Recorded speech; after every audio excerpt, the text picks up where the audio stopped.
In this video, we're going to take a look at creating vectors around the boundary of a relief. Now, this may be useful to A, either edit the relief and clean things up, or B, for machining. So you may want to machine to a vector rather than do the whole of the part. So let's take, for instance, this piece. I would really want to machine to the outside of the extremities of the actual relief rather than machine the whole of the model, because it will take a long time to do that and it's a bit of a waste of time really. So first of all, let's just generate a vector that I can use for machining. I just want to create an outline for this. So to do this, if I go to the vector drop down, select create, and then come down to relief boundary.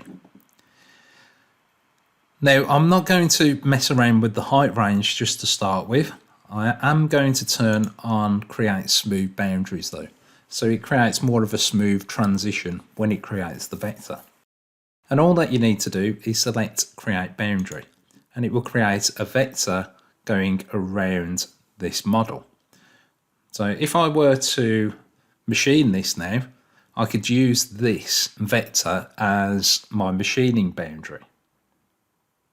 I could also use it for something else. Let's say, for instance, if I wanted to offset the vectors, I could just grab that and then offset them outwards.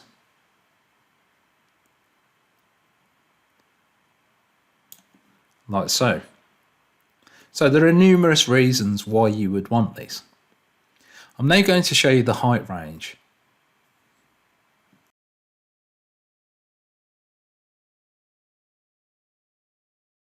So here you can see a Pegasus that I've created. And what I've done, because I've used the smooth tool, what tends to happen is it smooths the edges out. And also when I actually imported it, it was a grayscale image and it had problems with the edges. Now on here, you can't really see it because the zero plane is shown.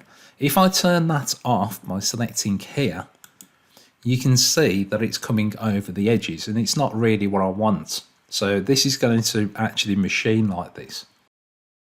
So what I want is to trim all of that section off and make it look nice and crisp. So the way that we can do that is go to the vector drop down again, create, and relief boundary again. Now, if I were to just create this boundary, it wouldn't look very good, because it's creating a boundary around that relief and it's not really what I'm looking for. So what I'm going to do is undo that, and then I'm going to use a height range. So you've got minimum height and maximum height. So the maximum height is the maximum height of this relief, which is not what I want. But we've also got minimum height. So if I were to say, let's say 1/2 inch, and then create the boundary, it creates a vector that's 1/2 inch high. So it basically slices through that model 1/2 inch high and gives me the vector wherever that is. Now, this obviously isn't what I'm looking for. I want it to be quite low. So if I just zoom in, let's say down here, and hover over the area that's going over, you can see that it's just literally going over by a thou, maybe 2 thou.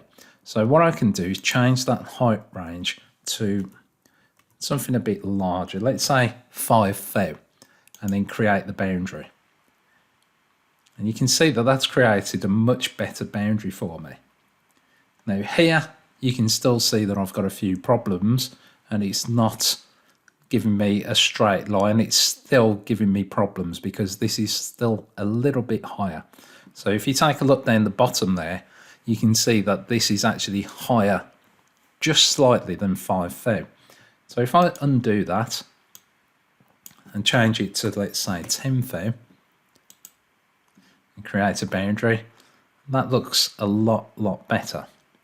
So what I can do now is just trim the outside of this off. So if I close that and then go to the relief drop down and edit, and then 0 outside of the vector. And it gives me a nice crisp model. If I want to turn off the vectors, I can do so there. And you can see that it's got rid of all of those problems that I had.